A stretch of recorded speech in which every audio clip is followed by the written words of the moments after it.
Good morning, students. Hope you are fine at your end. Yes, beta, I welcome you all in the sociology class. We are doing chapter cultural change. This is the second chapter of your term 2 syllabus. Yesterday we had discussed regarding the meaning of the cultural change and its impact. Today we are going to discuss few processes which come under the cultural change. First of all, we are going to discuss sanskritization. What is sanskritization? Term coined by M N Srinivas. ये जो बेटा जो term है सांस्कृतिजेशन, ये किसने दी है? M N Srinivas, जो हमारे सोशियोलॉजिस्ट हैं, उन्होंने ये टर्म दी है।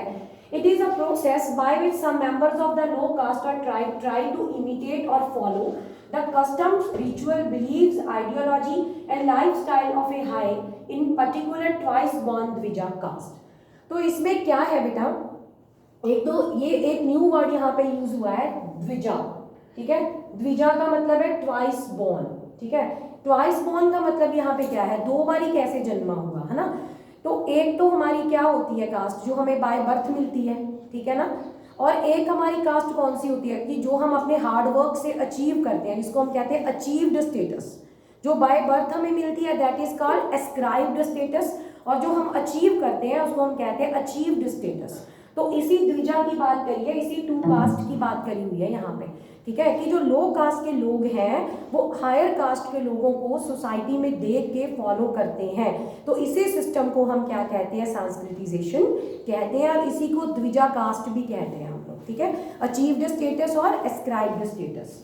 नेक्स्ट है हमारा de Sanskritization. What is de Sanskritization? It is a process where influence of non Sanskritic caste was found to be dominant.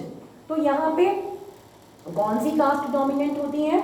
जो नॉन सांस्कृतिक कास्ट होती हैं इंस्टेड ऑफ हाई कास्ट। मतलब यहाँ पे हाई कास्ट जो होती हैं उनकी डोमिनेंस नहीं होती। इसको हम डी सांस्कृतिजेशन कहते हैं, क्योंकि सांस्कृतिजेशन में डोमिनेंस होती है हाई कास्ट की, और डी सांस्कृतिजेशन उससे ओपोजिट हो गया बेटे, उससे रिवर्स हो गया कि जहाँ पे हाई कास्ट की डोमिनेंस नहीं होती, तभी उसको डी सांस्कृतिजेशन कहते हैं। ठीक है, आगे है हमारा Sanskritization has been criticised at different level. Sanskritization को किस तरह क्रिटिसाइज करा गया बच्चे? No structural change, only positional change for some individual. यहाँ पे क्या देखा गया कि सिर्फ पोजीशन चेंज होती है कई इंडिविजुअल्स की, उनके स्ट्रक्चर में कोई चेंज नहीं आता। ठीक है, assumption of upper caste as being superior hence to be imitated, कि पहले हमने ये समझना है कि अपर कास्ट जो है वो सुपीरियर है। ठीक है, एक तरह से डिफरेंशिएशन आ जाती है पहले कि अपर कास्ट हमसे सुपीरियर है, हम उनसे इंफीरियर हैं, लोअर कास्ट वाले ये सोचते हैं। ठीक है, उसके बाद वो उनको इमिटेट करना शुरू करते हैं, तो डिफरेंशिएशन भी ये लेके आती है सोसाइटी में। Justification of the practice of inequality, inequality भी आ गई ना वहाँ साथ में। कहीं तो हम सोशल इविल्स को दूर करने की बात करते हैं, पर अगर हम सांस्कृतिजेशन प्रोसेस की बात करते हैं तो ये अपने साथ सोशल इविल्स जो है वो लेके आती है। ठीक है बेटा, तो सांस्कृतिजेशन की हम बात कर रहे हैं। इनइक्वालिटी लेके आती है, एक्सक्लूजन लेके आती है as marked privileges of upper caste, hence a discriminatory system. तो इस सिस्टम को एक डिस्क्रिमिनेटरी सिस्टम भी हम लोग कहते हैं, क्योंकि अपर कास्ट के लोगों को यहाँ पे प्रिविलेजेस मिलती हैं। ठीक है, process that is gender though progressive for man, upper caste practices like purdah system, low age of marriage, dowry in place of bride price are regressive as far as women are concern. पर बच्चों अगर हम मतलब इस system की बात करते हैं तो वुमेन की तो प्रॉब्लम्स वही की वही है ना, दे आर रिलेटेड टू पर्दा सिस्टम, लो एज मैरिज है। ठीक है, और इन चीजों में कोई इंप्रूवमेंट नहीं हमें देखने को मिलती है। प्रोग्रेसिव है ये सिर्फ मेन के लिए, नॉट फॉर वुमेन।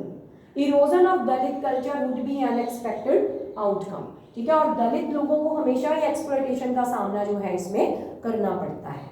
ठीक है, तो ये सांस्कृतिजेशन बेटा प्रोसेस आपको क्लियर हो गया। सांस्कृतिजेशन क्या है, डी सांस्कृतिजेशन क्या है, और क्रिटिसिज्म क्या है सांस्कृतिजेशन का। ठीक है, आई होप ये सारी चीजें, तीनों टॉपिक आपको क्लियर हो गए होंगे।